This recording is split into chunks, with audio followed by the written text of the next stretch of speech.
I am 72 years old, which is a polite way of saying the calendar has been busy with me, and my days have a rhythm I hold on to because it is one of the few things that still feels like mine. I rise before the alarm, pad across the cool kitchen linoleum in socks my late wife used to tease me about, grind a measured scoop of beans that smell like the mornings we raised our boy, boil water in the dented kettle, and stand at the window while the steam fogs the glass and the neighborhood wakes, dog walkers tugging reluctant terriers, the paper carrier tossing with a little athletic flourish, the mail truck slowing at the cluster of boxes. Simple scenes that are steady enough to keep the house from sounding too empty. I talk out loud sometimes, not to anyone in particular, only to fill the space the way soft music does at restaurants, and I tell myself this is normal because quiet, if left unattended, grows teeth. When my wife died 3 years ago, an afternoon stroke that sent me home from the hospital with a plastic bag of her belongings and a pamphlet on grief, the first thing I did after the casseroles stopped arriving was to drag her chair back to the window where she liked it, even though I never sit there. I keep it as a place for memory to rest, the way you leave the porch light on for a late visitor who may never come, and in the evenings I still catch myself turning to tell her something. Small, the price of butter, the neighbor's new mailbox, a sparrow that outsmarts the squirrels at the feeder, and I feel foolish but not so foolish that I stop. I worked 45 years repairing industrial compressors and teaching younger hands how to listen for bad bearings through a screwdriver pressed to the housing, and I retired with modest pride in calluses that have since faded. There is a particular way a machine hums when it is honest, and sometimes I wish people came with the same reliable signal, because with people I have found myself too willing to give the benefit of the doubt, especially where my son is concerned. Mark lives across town in a building with a doorman and a view of the river. He has a company with a name that sounds glossy and feather-light, and a job that involves meetings with men who take their jackets off at the table to show you they are in a hurry. He speaks a language of quarters and rounds and runways that I pretend to understand, and when he calls me Pop, in that practiced, affectionate way, it makes me both warm and wary, like stepping into a bath that is almost too hot but not quite, the kind you tell yourself you will get used to in a minute. It used to be baseball caps and muddy sneakers and a boy who sat cross-legged at the coffee table building cities from Legos, while I pretended to be a giant who walked carefully not to break anything. Now it is crisp collars and an expensive watch, and a phone he sets face down between us as if to convince me I have his full attention until it vibrates like a trapped bee and proves him wrong. We are polite with each other, which is thinner than love, but more reliable than nothing. And after his mother died, we had a spell where we saw each other more often, grief pulling us like gravity into the same orbit, and then time started doing the thing it does, sanding down the edges until what was urgent became merely important, and what was important became something we could reschedule. I do not hold it against him that he is busy. Youth is a crowded room, and yet there have been moments when he has appeared on my porch with a manila envelope, and the kind of smile a salesman rehearses in the mirror, a smile meant to reassure while the pen glides toward your hand. He has asked me to co-sign a small line of credit just for flexibility, to shift a certificate of deposit for a better yield, to consider making him the executor so things are simpler, and I, who taught apprentices to read spec sheets twice before ordering parts, have found my eyes going blurry at legalese that might as well be written in runes, the shame of ignorance sitting heavy on my chest while I tell myself that trust is also a kind of competence, that you, father, ought to assume good faith unless proven otherwise, and I sign where the sticky tabs tell me to because the boy I raised is still somewhere in the man across the table, and because the alternative, suspecting his motives, feels like betrayal I am. Not yet ready to commit, my days are designed to make loneliness manageable. I fix the small things I can fix. The wobbly kitchen chair, the porch step that likes to remind me of my knees, the drip in the bathroom sink that yields to a new washer with a satisfying surrender. I walk at the mall early with the other old men who pretend not to notice one another. I buy apples one by one instead of by the bag, so I have an excuse to talk to the cashier about whether Honeycrisps are worth the price this season. I keep an index card on the fridge with the phone numbers of people who still answer when I call, and once a week I drive the long way to the cemetery because the river route is kinder on the eyes, and you can park under the cottonwoods and talk without worrying who will overhear. If you had asked me yesterday what I was looking forward to, I would have pointed to the sheet of paper folded under a magnet on the fridge with a circle drawn around Tuesday, because my son had called on Sunday evening. His voice pitched a little, higher than usual, cheerful in the way a person is when they are pushing past reluctance, and invited me to dinner downtown. Not a place we have been before, but one he said I would like. Classic, but with standards. And I made a small ritual of preparing for it, shaving with the carefulness one uses before a job interview, pressing the good shirt that still smells faintly of cedar from the closet, shining the shoes my wife always said made me look like I knew something. I set out my wallet, my pill organizer in case we lingered long enough to need the evening dose, the hearing aids with fresh batteries, and I studied myself in the mirror long enough to notice that if I tilt my head and lift my chin, I can remove 20 years, which is a vanity I allow because it harms no one and makes the first 10 minutes of any outing more bearable. I told Mark I would meet him at the restaurant and not to swing by for me because I dislike being a passenger when he threads traffic like a needle through cloth that is already tight, and he made an agreeable sound that I decided to interpret as agreement. Still, I left the house early because parking downtown is a game I prefer to win, and the weather, generous for early spring, made the walk from the municipal garage almost pleasant, the kind of air that smells faintly of rain without the burden of it. The city drifting toward evening with its small performances, the florist hosing down the sidewalk, couples negotiating menus posted in windows, a busker making Sinatra sound like someone younger. The restaurant's door was heavier than it looked, and the host's smile practiced enough to feel like a service he was providing rather than a genuine feeling. And I gave my son's name and was led to a table near the window where you can watch the street and pretend the world is not passing you by. I sat with my hands folded to keep from smoothing the tablecloth again, and I listened to the room the way I used to listen to machines, sorting the harmless from the worrying. Laughter that lands, soft, the hard clatter of a dropped tray, a whisper that carries because it wants to be overheard, and I told myself that tonight would be easy, a steak I could cut without wrestling, a conversation that did not require me to pretend I knew the latest. Terms for the same old ambitions, a drive home under a sky my wife would have called honest dark, the kind that lets the stars show off. I do not romanticize the past, but there are days I miss the small straightforwardness of having an assignment. Fix this motor by noon. Teach this boy to tighten a fitting without stripping it. Be the man your wife can count on to come in from the yard when she taps the window. Getting old is not having fewer tasks so much as having tasks that no one else sees. Holding yourself together in a way that makes other people comfortable. Taking up only as much space as the world is willing to grant. You, smiling at questions about how you're keeping busy, as if busy were the same as alive. Mark was 7 minutes late by the clock on the wall that ticked with a confidence I envied,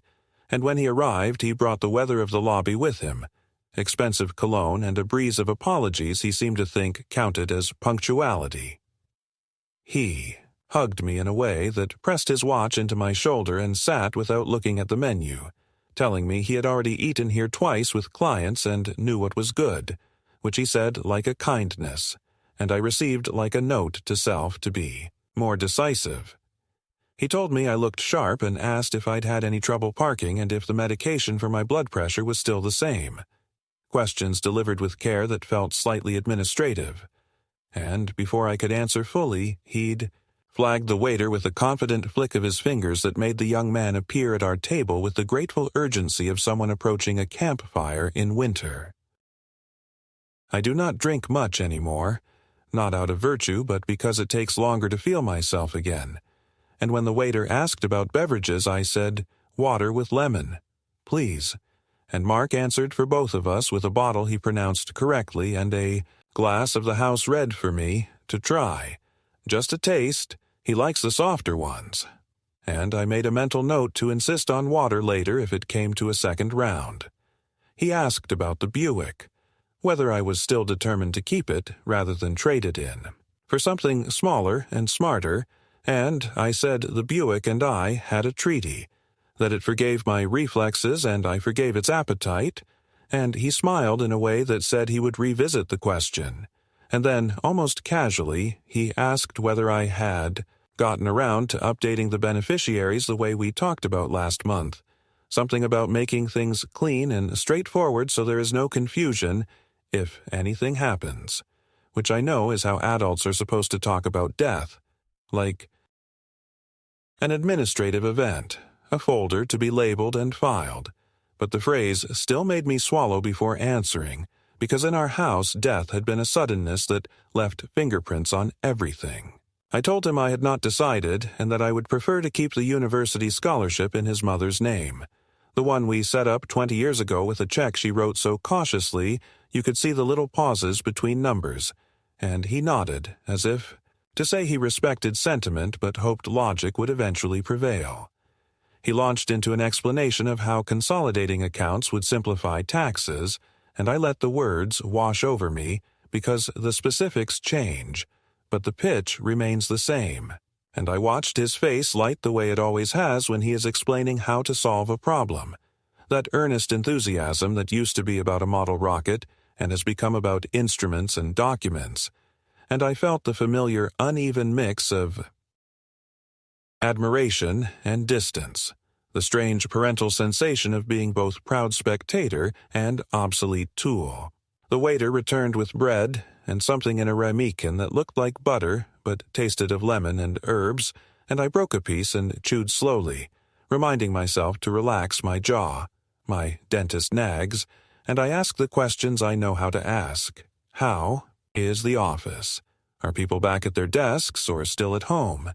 Is business the kind that keeps you up at night in a good way or the other way? Does he ever drive out to the lake the way we used to on hot nights just to sit with the windows down and listen to the water?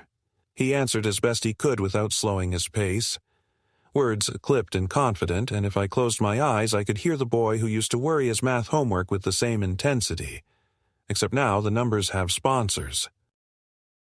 and consequences. I realized, sitting there under the kind of lighting that makes everyone look like a better version of themselves, that I had been rehearsing how to be the kind of father who does not require his son to be someone he is not.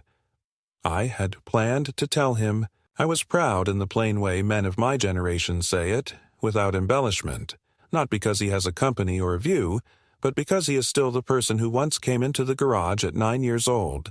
holding a broken balsa wood plane and saying, "I think we can fix it." And when the waiter leaned in to recite specials and my son nodded through them without hearing a word, I promised myself that tonight I would find the moment to say something that did not sound like a closing argument or a blessing, just a sentence placed on the table between us with enough weight to stay put. I could not know, as I straightened my napkin and reached for the water glass to give my hands a job, that the evening would slip its leash and run toward a kind of darkness I had only read about, that there were currents under the polished surface. Of this dinner I had not learned to read. All I knew then was that it felt good to be expected somewhere and to be seen walking in,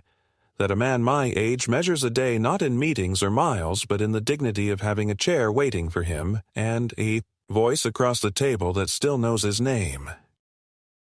When the waiter had just placed the bread on our table and I was considering whether to risk a small sip of the wine my son had ordered for me, my phone vibrated in my jacket pocket with a suddenness that felt almost indecent in such a refined place, and I excused myself with a small smile to glance at the screen, expecting perhaps a reminder about my medication or a wrong number. But what I saw instead was a single message from an unfamiliar number that made the air in my chest tighten. Leave, now. Don't let him notice. For a moment I simply stared, my eyes refusing to trust themselves, because the words were stark and unadorned. No context, no greeting, not even a signature, and yet they carried the unmistakable weight of urgency, like the kind of note you would slide under a locked door when the house was on fire. My first instinct was to think of some scam, some clumsy attempt to frighten an old man. But then I looked at my son across the table, at the way he leaned back with practiced ease, phone face down beside his plate, smile polite, and eyes just a little too distracted, and I felt something small but sharp cut into my certainty. I slipped the phone back into my pocket quickly, pretending to adjust my glasses, and I nodded to his remark about traffic. But inside my thoughts had begun a rapid calculation, the kind you make when driving on ice and the car begins to slide, where you weigh instinct against discipline and know that one wrong movement can send you spinning. I told myself to breathe, to remember that paranoia is a disease of age, that we see shadows where there are none, but the words of the message echoed with such clarity that it was impossible to dismiss. Why leave? Why now? And above all, why not let him notice? The phrasing suggested danger, not from some faceless stranger in the street, but from the very man sharing bread with me, the boy I had once carried on my shoulders through a county fair, whose small hands had once tugged at my sleeve asking for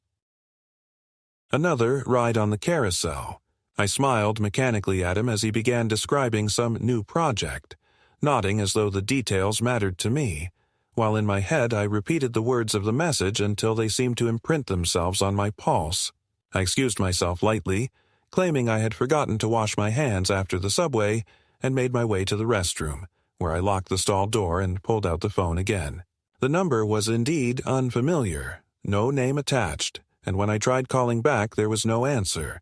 only a rapid click and silence, as if the line had been deliberately severed. Another message arrived while I was staring at the screen. He planned something tonight. Pretend you don't know. Leave as soon as you can. My knees felt suddenly hollow, and I sat down hard on the closed lid, clutching the phone like a lifeline. If it were a prank, it was a cruelly timed one. But if it were genuine, then I was sitting across from someone I had loved and trusted for 7 decades of my life without realizing I was a lamb at the table. I thought back to the papers I had signed in recent months, documents my son had placed before me with the same ease as a teacher sliding worksheets across a desk, telling me it was routine, just legal housekeeping, nothing to trouble myself about. I had signed because refusing would have made me feel both suspicious and ignorant, and I have always preferred to err on the side of trust with my own blood. Now, in the echo of the tiled restroom, I wondered if trust had been nothing but a soft rope slowly pulling me toward a noose. When I returned to the table, I forced my voice to sound calm, asking about the specials, complimenting the bread, though my eyes searched every gesture he made. His smile was perfectly normal, his words casual, but when the waiter came to refill our glasses, my son reached across quickly to slide my untouched wine closer to me, almost insistently, and I saw in the red liquid a possibility that made my stomach twist. It could have been nothing, only a gesture of hospitality, but combined with the message in my pocket, it felt like confirmation that I was balancing on the edge of something darker than I had ever imagined. I nodded politely, raised the glass halfway, and then set it down, pretending distraction, murmuring something about preferring water with lemon. He laughed, not unkindly, but with a hint of irritation beneath the warmth, and I saw in his eyes a flicker of something guarded, as though a plan had been delayed but not derailed. That flicker was enough to convince me that the text was not a joke, not a mistake, but a warning meant to keep me alive. The restaurant hummed with the ordinary noises of cutlery, laughter, the clink of glasses, but to me every sound seemed sharpened, every movement suspicious. My son talked on about real estate, about tax advantages, about simplifying the estate so that when the time came things would be clean and easy, and I nodded and smiled while my mind ran in frantic circles. Who had sent the message? How did they know? Why had they chosen to protect me? And most of all, how much time did I have before whatever had been planned for tonight unfolded? I have lived long enough to know that danger rarely announces itself in the form of a masked man bursting through the door. It comes instead as a whisper, a signature line on a document, a drink that tastes slightly sweeter than usual. As I sat across from my son, the boy I had once sung to sleep, the man who now asked about my will as though it were the weather, I realized that the catalyst of my old age had arrived not with a bang, but with a vibration in my pocket. 7 words that had turned an ordinary dinner into the beginning of a test I was not sure I had the strength to pass. I returned from the restroom with the kind of deliberate calm that one forces upon himself in moments of panic, as though my every step might give away the fact that my heart was knocking against my ribs in a rhythm too loud to be contained. And I slipped back into my seat with a smile that felt plastered on, rehearsed in an invisible mirror, while my son looked at me with the casual expectation of someone who believes he knows every corner of your mind, asking if I felt better, if the facilities were clean enough, the kind of small remark that pretends to be humor but which I could not hear without suspicion anymore. I nodded, making a mild joke about how they were fancier than my own bathroom at home, but inside I was wondering if this meal was meant to be my last one. If this soft music and polite service were the backdrop chosen for the quiet removal of an inconvenient old man who had lived long enough to still hold the keys to money and property others wanted sooner. He leaned forward, elbows on the white tablecloth in a way his mother would have scolded, and he began asking questions that at first seemed harmless, about how I was managing the bills at the house, whether the utilities had grown difficult to track, whether I had considered hiring someone to help with my paperwork, all cloaked in the tone of concern, yet under the fluorescent honesty of my fear, I heard them as probes, as measurements of whether the prey was ready to fall into the trap. I answered with deliberate slowness, saying I managed fine, that I still balanced my checkbook every Sunday evening, that I kept records neat, and I saw a quick flicker in his eyes, disappointment quickly masked as he lifted his glass again and asked if I had spoken to the lawyer lately about my will. It was not the first time the subject had arisen, but tonight the words carried a new weight, sharpened by the message still hidden in my pocket. He spoke about making things clean, about avoiding confusion, about how difficult it can be for families when paperwork is not in order, and I smiled faintly while inside I felt the ground shift because he spoke of death the way one speaks of a vacation to be scheduled, and I realized that in his mind my absence was not a tragedy, but a line item, an administrative event, something to be expedited and organized for maximum efficiency. I tried to steer the conversation toward safer waters, asking about his work, about the projects he was overseeing, about whether the river view from his apartment looked different at night than in the day, and he answered with the clipped enthusiasm of someone whose mind was elsewhere, eyes darting occasionally to his watch, his phone buzzing once against the table before he silenced it with a swift hand, and I could not help but think he was waiting for a signal, a moment when something already set in motion would arrive. The waiter came with the first course, a delicate soup in bowls too shallow to be practical, and as I reached for my spoon, I noticed my son watching me a little too closely, as though measuring whether I would eat, whether I would drink, whether I would comply with some unspoken plan. I dipped the spoon once, tasted, and set it down, claiming it was a bit salty for my pressure, and though he laughed, there was irritation in it, a crack in the charm as though I had failed a test. I remembered then the documents from weeks earlier, the morning he had appeared on my porch with a folder, asking me to sign some banking forms, promising it was just a renewal, a routine matter, and how I had signed because the language was dense, and my pride would not allow me to confess ignorance. That memory pressed against me now like a bruise, and I began to wonder whether I had already given him the tools he needed, whether tonight was not about obtaining my signature but about removing the last obstacle, which was me, myself, seated at this table pretending to enjoy the evening. The restaurant seemed suddenly conspiratorial, the clink of glasses like signals, the waiter's glances like coded exchanges, and though I told myself I was being dramatic, the voice of doubt insisted that paranoia is only foolish until the danger proves real. I excused myself again, this time not to the restroom but to admire the view from the window,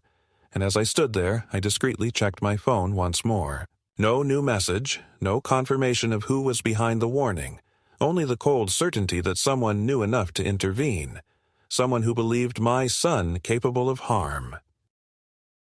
When I returned, I noticed something I had not before. The wine glass had been moved slightly closer to my side, and though I told myself perhaps the waiter had adjusted it,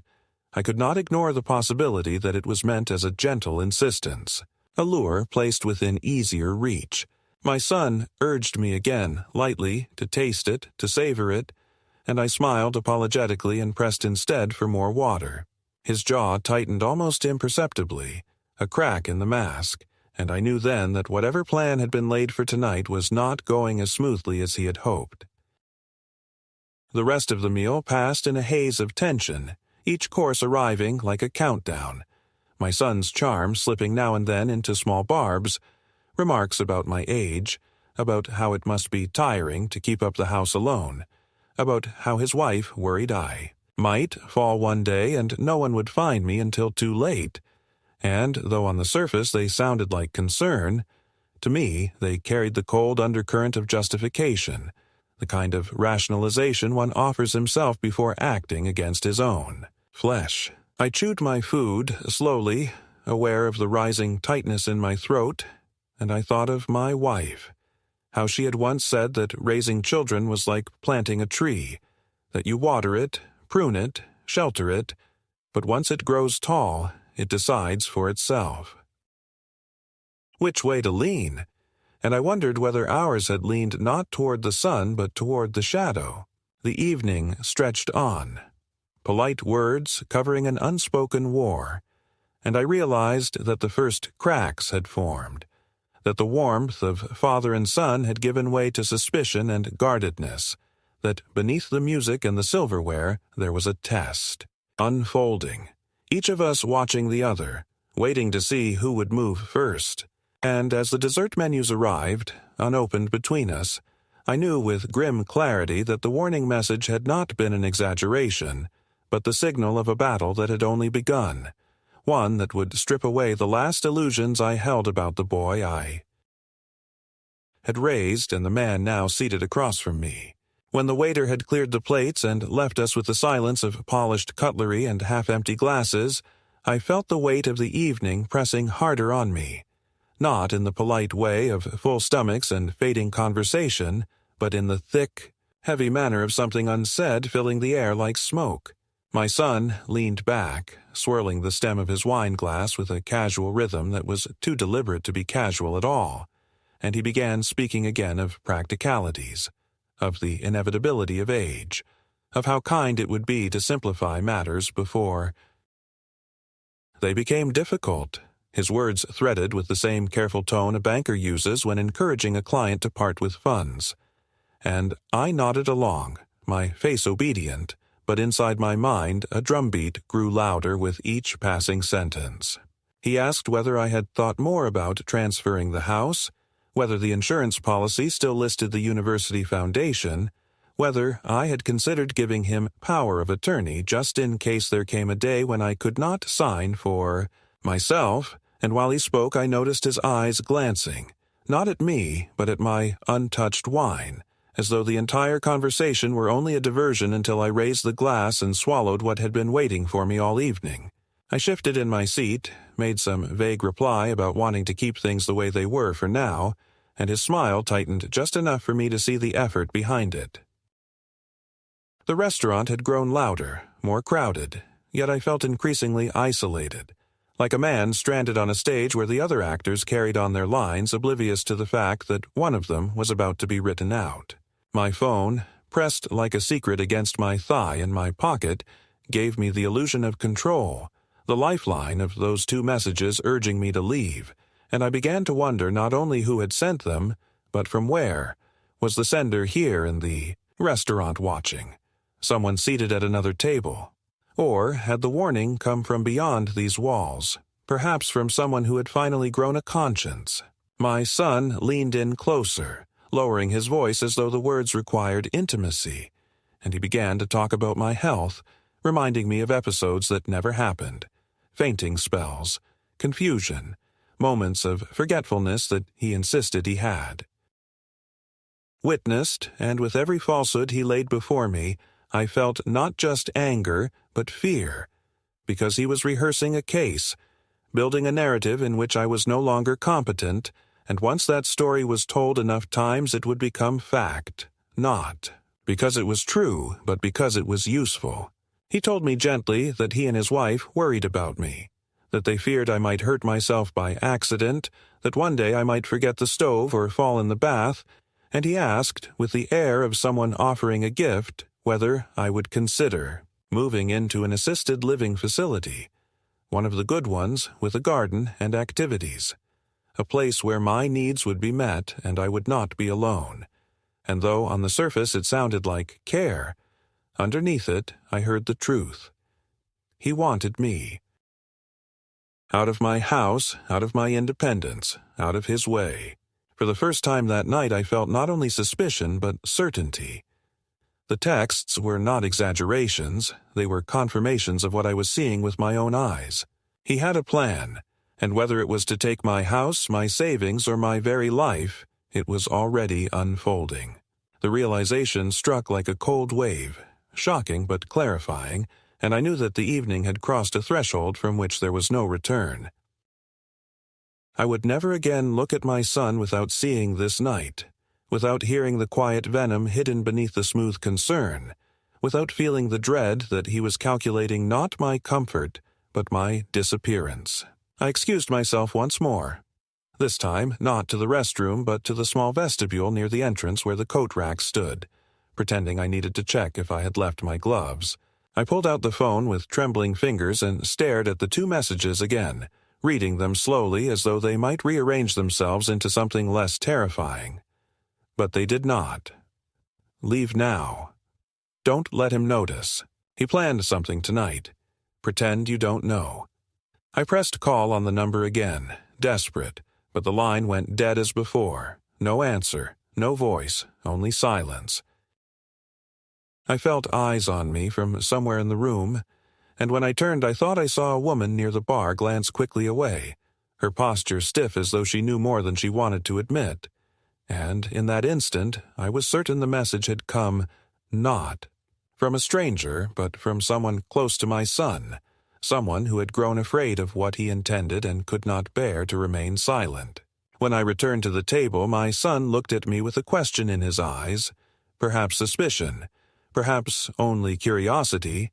but I smiled too broadly and said the air outside was fresher than I expected for the season, and he nodded slowly, unconvinced. The waiter brought the dessert menu and he pushed it aside with a wave,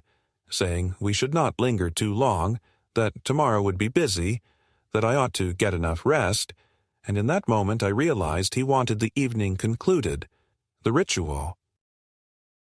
complete, and that whatever was planned for tonight would happen not here under the lights of the restaurant but later, somewhere less public, perhaps in the car, perhaps back at my house. That was the exact midpoint. The moment the suspicion hardened into dread. The moment I stopped being a father at dinner and became a man quietly calculating how to survive the night. Everything before could still be doubted, excused, reinterpreted as paranoia, but everything after carried the certainty of threat. I looked at him, at the face I had once kissed goodnight, at the man who now spoke of my decline as if it were a fact already accomplished, and I felt something in me fracture. Not only trust, but love itself, that sacred thread between parent and child stretched so thin it finally snapped, and though my smile remained on my lips, though my voice answered his questions with calm politeness,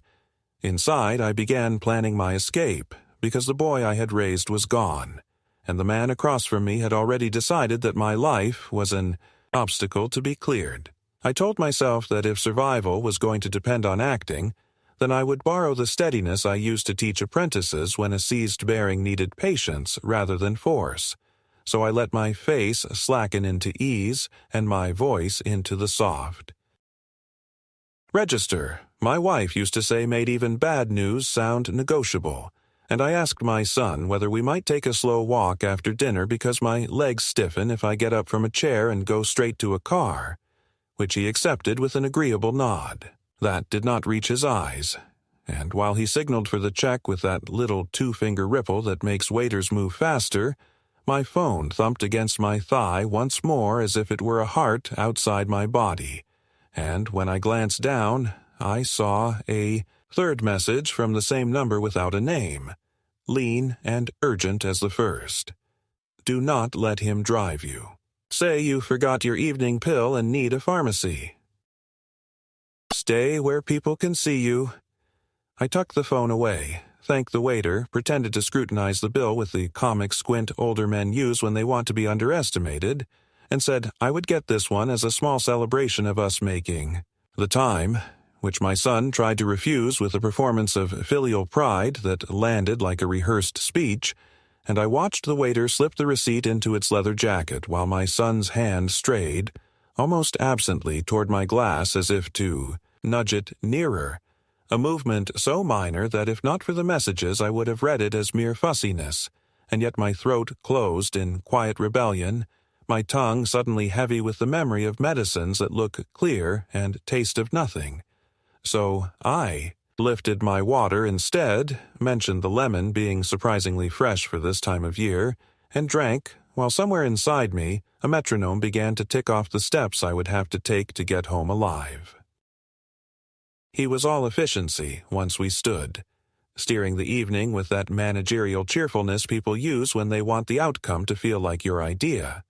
And as we threaded the polite chaos of the dining room, he placed a gentlemanly hand at my elbow, a touch that might have been tenderness any other year of my life, but which tonight felt like steering.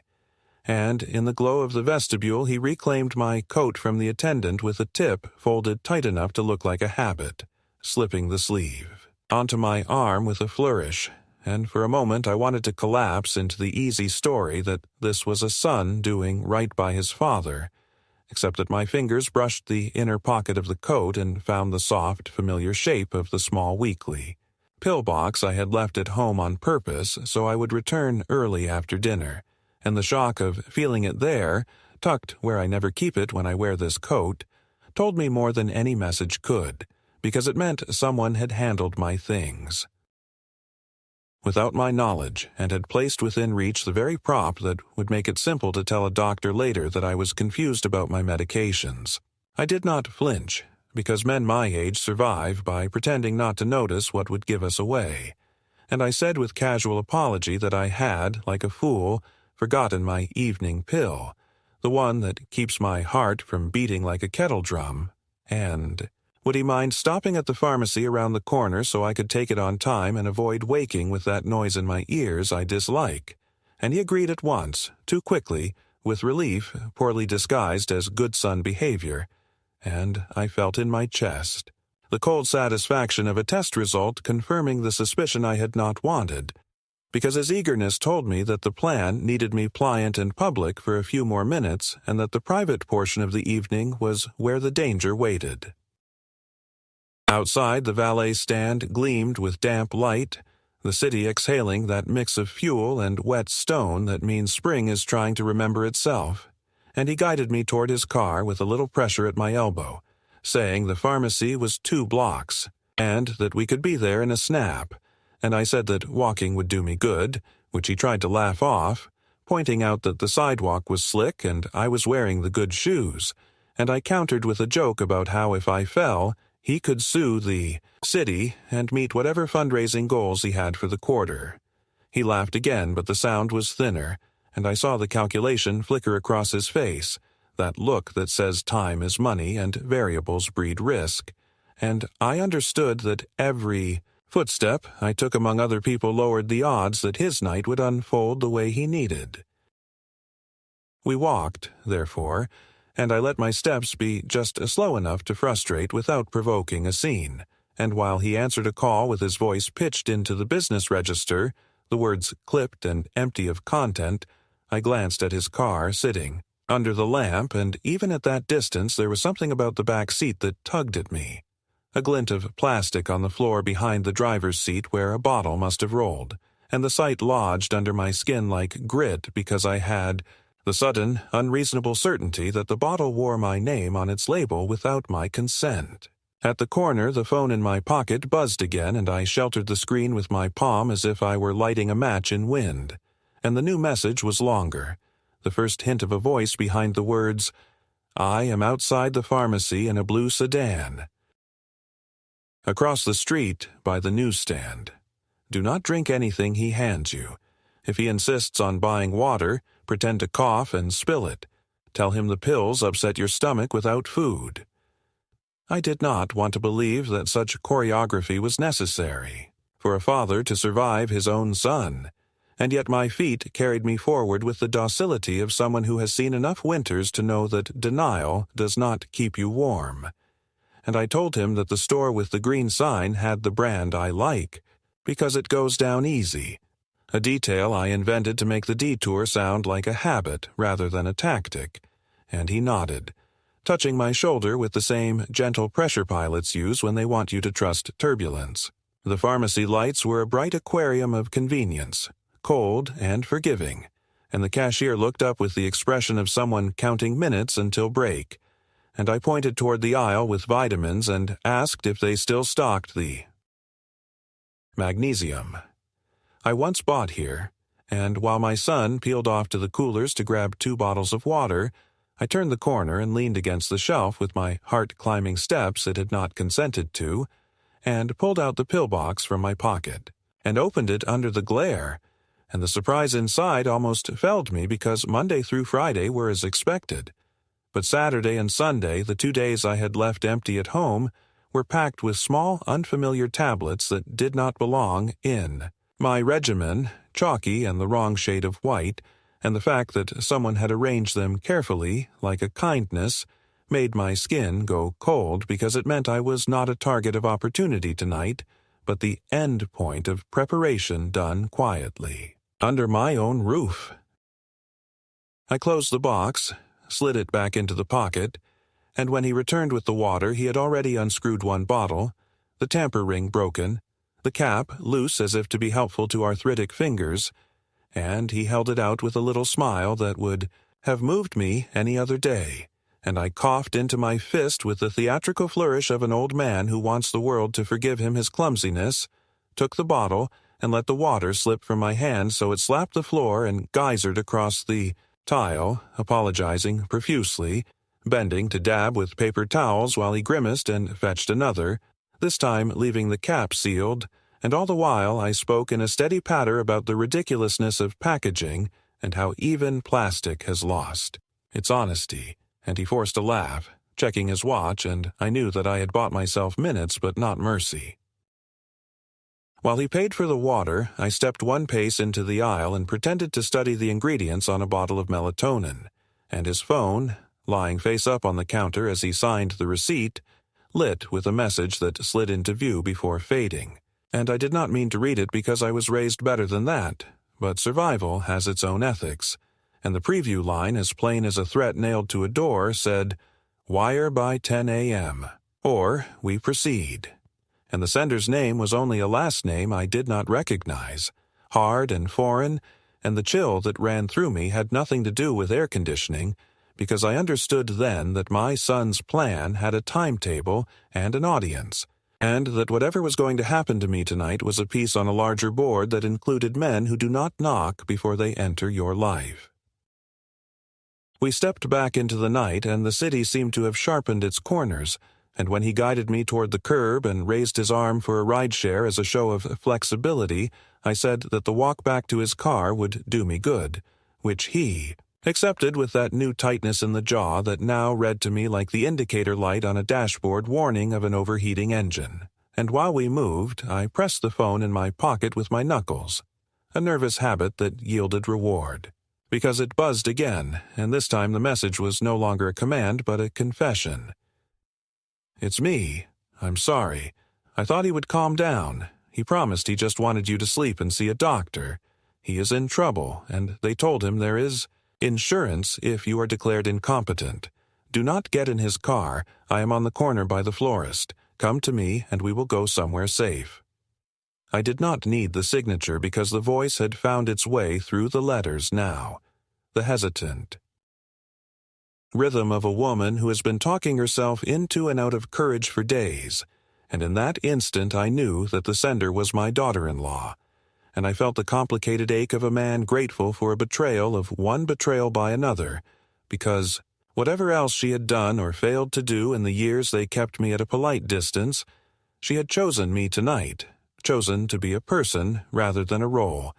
and I took that choice like a hand offered from a ledge. My son was saying something about how the neighborhood around my house had changed and how maybe it would be smart to put it on the market while prices were in our favor, and I answered with the non-committal sounds fathers make when they want to hold the conversation like a fragile package until it can be set down, and when we reached the florist I stopped, tilting my head toward the window display of tulips as though you could learn anything from flowers other than that color fight's despair. And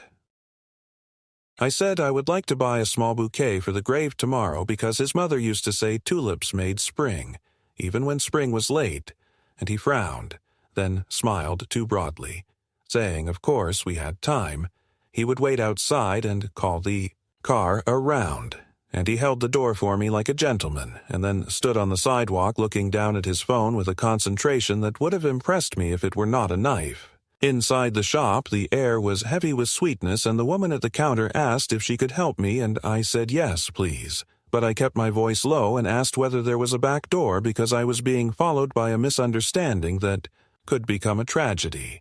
And I think she saw enough men walk in off the street with complicated faces to trust that mine was not lying, because she nodded toward a narrow corridor and said it led to the alley and then to the cross street with the newsstand, and I thanked her with more sincerity than flowers usually see, and moved through the corridor as if walking in a dream I was steering for the first time in hours. The alley smelled of cardboard and damp, and at its mouth across the way I saw the blue sedan idling with its lights on low, and my daughter-in-law in the driver's seat with both hands on the wheel like a nervous teenager. And when she saw me, she lifted one hand without fully raising it, a secret wave from a child hiding under the table, and I looked back over my shoulder and saw my son outside the florist with his back to me, phone to his ear, pacing the way men pace when they are telling someone far away that the plan is back on schedule, and I stepped into the street and crossed with that deliberate caution older men use because we have learned that cars win arguments. And when I slipped into the passenger seat, the smell of stale French fries and laundry soap hit me with the intimacy of a family car, and she said my name once, the formal version, and then again, the soft one she uses on holidays, and she began to cry in the way people do when they have held the dam with both hands for weeks. She told me in a rush that she had found papers on the dining room table with my name on them next to phrases like durable power and incapacity triggers, that the refrigerator had a schedule taped to it for evaluation and intake, that a partner of my son's had come to their apartment and said that a loan had matured and there would be consequences, and that my son had assured him there would be funds in 48 hours because the estate would be consolidated. And she said she did not understand all the words, but she understood the fear of a man who could not sleep and kept grinding his teeth until his gums bled, and she could not live with herself if she stayed quiet while he did something he would never come back from. I listened, and I felt the peculiar steadiness that comes when a machine finally reveals the source of the noise, because everything that had hummed wrong in my life for months fell into alignment under the single intolerance of debt. And I told her, That we were going to do this carefully and without drama because drama is what men like his partners eat for breakfast, and that we would not run far or shout loud yet. We would do the simple, honest thing first, which is to make a record because records are what reality uses when memory is questioned. I asked her to drive 3 blocks to the urgent care center I knew would still be open and to park under the cameras, and I told her we would walk in like ordinary people and ask for help because I was feeling lightheaded, and that I would ask them to draw blood and take a note of the circumstances,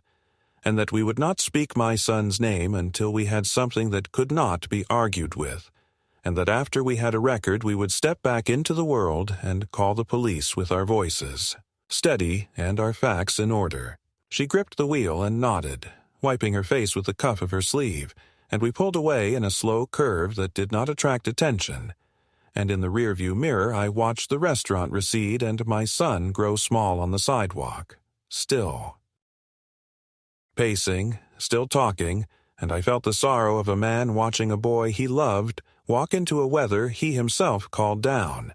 and I wished with a fierceness that surprised me that some earlier version of me had told a harder truth when the first manila envelope appeared at my kitchen table, but age teaches you the limits of wishing faster than youth teaches you the limits of control. We reached the urgent care, and I rehearsed the sentence I would use, the simple one without accusation, and we parked and stepped out, and under the bright awning she took my arm in a way that finally felt like family rather than management.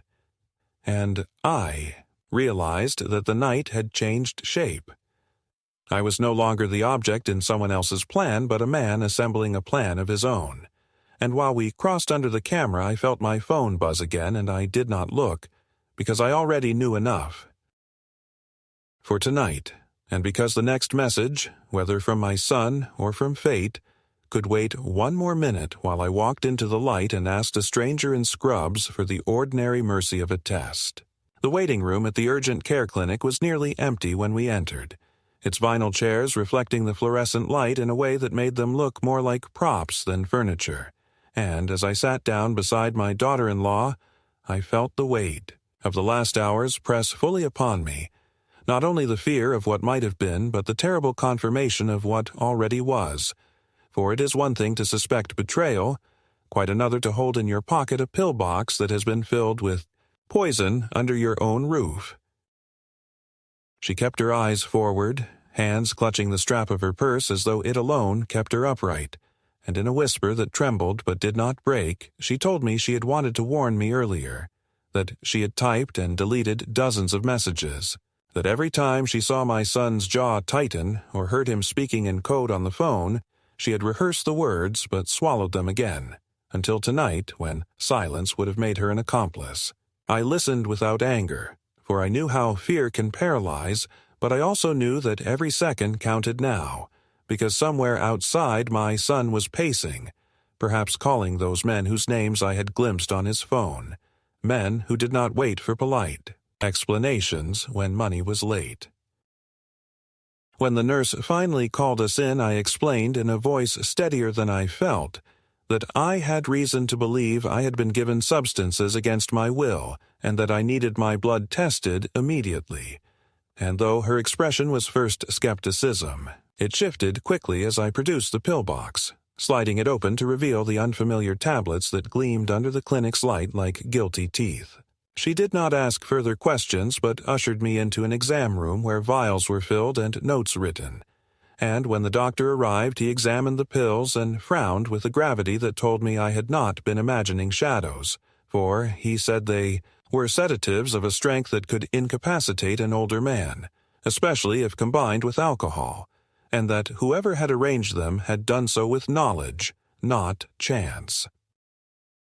My daughter-in-law began to cry again, soft and contained as though still afraid of being overheard,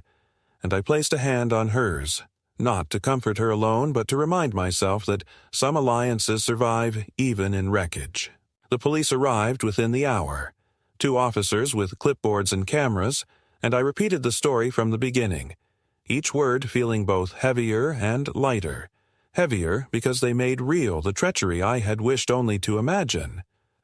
Lighter because at last I was no longer alone in carrying it. They photographed the bottle of water with the broken seal, the pillbox with its substitutions, the text messages glowing on my phone, and they asked whether I wished to press charges. The question struck me with a hollow ring because it forced into the open the reality I had been circling all night. To accuse my son formally was to sever the last fragile thread between us, to replace the private grief of a father with the public betrayal of a victim, and yet to hesitate would be to invite him to finish what he had begun. I nodded slowly and said yes, my voice so quiet I barely recognized it, but in the silence that followed I knew I had crossed the final threshold. They left briefly to confer, and in that interval my daughter-in-law whispered that my son would never forgive her, that once he learned she had warned me, he would consider her an enemy, and I told her that forgiveness was not the measure anymore. Survival was, and that she had chosen the right side of the ledger. A commotion outside drew our attention, and when the officers returned they were not alone, for my son had entered the clinic looking for me, his face pale and drawn, but his posture still commanding, and he froze when he saw the uniforms, his eyes darting to the pillbox on the counter, the water bottle in its evidence bag, the phone in my hand with messages glowing like open wounds. He tried to speak, to summon the charm that had carried him through boardrooms and contracts, but the words snagged, and the officers moved between us with professional calm, informing him that he was being detained for questioning in connection with suspected attempted poisoning. For a moment time held its breath, and I watched my son, the boy who had once pressed seashells into my palm at the shore, the man who had kissed his mother's cheek before leaving for prom, now stiffen as metal touched his wrists, and, though part of me wanted to shout, to demand explanation, to weep, I found that no sound came, only a terrible stillness as if grief had burned so hot it left nothing but ash. He looked at me then, not at the officers or his wife, but at me, and his eyes were not pleading but furious, a storm barely contained, and through clenched teeth he hissed words that will follow me to my grave. You should have died years ago. You've ruined everything.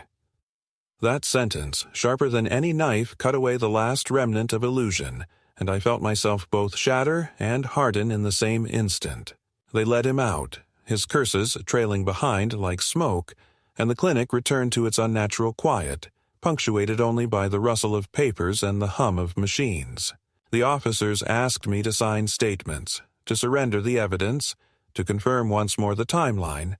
and I did so with the deliberate slowness of someone engraving a headstone, because I knew these documents were not only legal but personal, the final inscription of a bond broken beyond repair.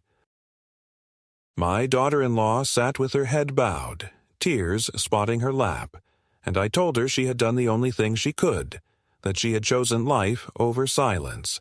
and though it did not erase her years of complicity, it placed her now on the side of truth. She nodded, unable to speak, and I realized with bleak clarity that she too had been living in fear, not only of her husband's debts but of his temper, and that tonight she too had crossed a line she could never retreat from. When at last the officers thanked me and promised to be in touch,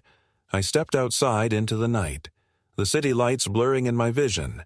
not from age alone but from the storm inside me, and I breathed the cold air as though it were my first true breath in years. The climax had come not in shouts or violence, but in the quiet inevitability of exposure, in the handcuffs closing on my son's wrists, in the words that confirmed his hatred more than any action could, and I stood there on the curb with the knowledge that the man I had raised was lost to me forever, and that the price of survival was the burial of a relationship I had once believed indestructible. In the weeks that followed, life did not become simpler so much as it became legible, because the lab report arrived with the doctor's careful handwriting and the police seal, and it said in the plain language that medicine uses when it refuses poetry. That my blood carried levels of a sedative that could have turned a man of my age into a quiet accident, especially if taken with alcohol,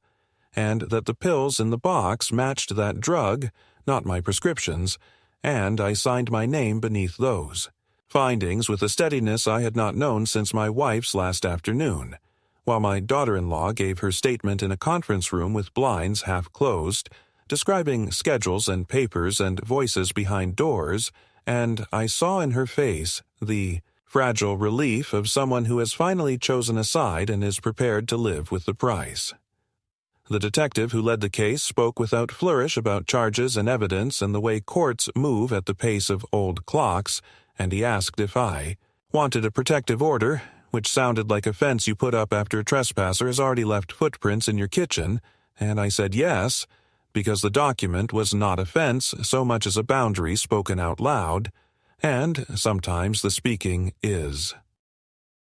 The protection we can afford. At the first hearing, I sat 2 rows back because I could not bear to be close enough to hear my son's breathing,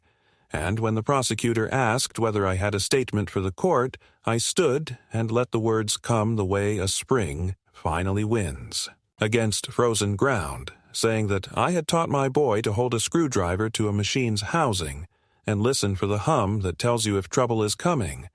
but I had not taught him to listen for that hum in himself, and that if greed is a noise at all, it is the kind that hides in the pleasant rhythm of praise, and that the worst part was not the pills or the bottle or the text, but the sentence he had thrown at me like a stone, the one that said I should have died years ago because you can. Forgive a hungry man for stealing bread, but you cannot make peace with the wish that your father be erased. The judge did not look at me as I spoke, which I decided was his way of letting me finish without cutting me on the edge of his attention, and when I sat down, my knees trembled with the strange exhaustion that follows the truth. My son's lawyer tried to trim the story down to a misunderstanding about medications and a misguided attempt to encourage me into evaluation, because language is what men reach for when they want to turn a crime into a conversation.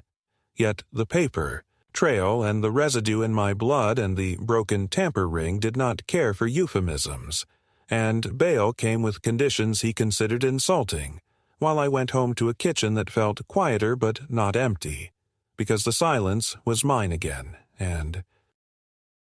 not a trap set by someone else's plans. I changed what needed changing without turning my life into a bunker, because fear will try to sell you a fortress you cannot live in. So I installed a new deadbolt and a camera, and I gave a key to the neighbor who rakes his leaves in straight lines, and I met with a young attorney who spoke to me as if I still possessed the judgment I had been accused of losing, and together we rewrote the papers that had once been slid under my pen with sticky tabs and a smile, and I removed my son from every document that carried my name as if I were pulling a splinter that had gone to bone, and in his place I put institutions that cannot love me, but also cannot betray me. A scholarship in my wife's name for girls who study the trades because my hands. Remember, teaching a steady grip to boys, and I know a steady grip belongs to daughters too,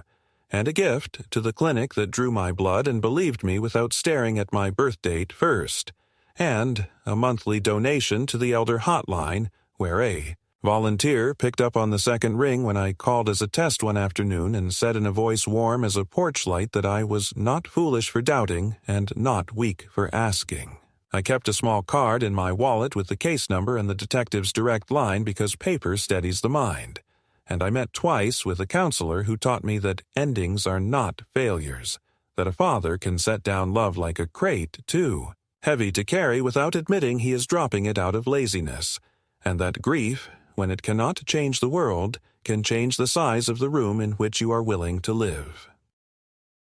My daughter-in-law moved into a sublet with furniture that smelled of other people's lives and took a job that was smaller than her resume, because starting over is sometimes the bravest arithmetic. And though I did not offer to save her, I did pay 1 month's rent without telling her which month it was, because charity is best when it does not invite gratitude to sit down and become debt. And we developed a habit of sharing coffee on a bench outside the courthouse before status conferences. And once she asked me what I would do if he looked up and asked forgiveness, and I answered that I would not play God with absolution. that my forgiveness might one day come as a private act between me and my wife's memory, but that justice was not mine to cancel, and that the safest thing a man can do with the law is to respect its distance. The charges advanced the way storms crawl across radar, slow and steady, and when the plea arrived it looked like paper but felt like ash, and I left the decision to the state because I was tired of trying to decide who my son was, and I learned to wake without checking the deadbolt twice and to sleep without listening for footsteps that are no longer mine to fear. On Sundays, I drive the long route by the river to the cemetery with a small bouquet of tulips, even when the season says I should have chosen something hardier, because my wife used to say that flowers are a kind of polite stubbornness, and I sit on the low wall by her stone and speak the sort of sentences that would embarrass me if anyone else could hear them, and I tell her how the spring is behaving and whether the squirrels have found a way onto the feeder, and I tell her about the girl from the hotline who cried while thanking me for a check I sent with a shaky hand and no return address, and I do not tell her about the hearing dates because I am learning that memory can be merciful if you choose carefully what you ask it to hold. I found a small joy in the mall walkers I once mocked, because the first lap belongs to complaint and the second to breathing, and by the third you have made friends with your knees again, and on my kitchen table sits a new pillbox with lids that click like honest switches, and every evening I open the day's compartment and place the tablets on my palm and think how a life can be rebuilt from the size of a pill if you let the ritual be a promise rather than a prison. Now and then I pass the restaurant where the evening began, and if I catch my reflection in the window, I do not look away, because the man who stands there is no longer the father who confuses peace with permission. He is simply old in the ordinary way, slow to rise and careful on stairs, but he carries in his pocket a letter from himself to himself that says he is worth the trouble of being protected and that he has the right to leave a table when the conversation turns against his life. I do not know what will become of my son beyond the headlines my attorney sends and the court dates circled in pencil, and I do not rehearse speeches for a reunion that will not come, because some stories end not with mended fences, but with new maps. And on my map, the road that leads to him has been replaced with a paragraph in a file and a prayer I say without faith that he will choose a different noise to live by. I have learned to listen for the hum again, not in machines, but in people. And when the sound is clean, I stay, and when it's wrong, I stand. And when the phone on the wall rings, I sometimes answer on the first ring like a volunteer and say, in a voice. I try to keep as warm as a porch light, that leaving quietly can be the loudest way a man tells the truth.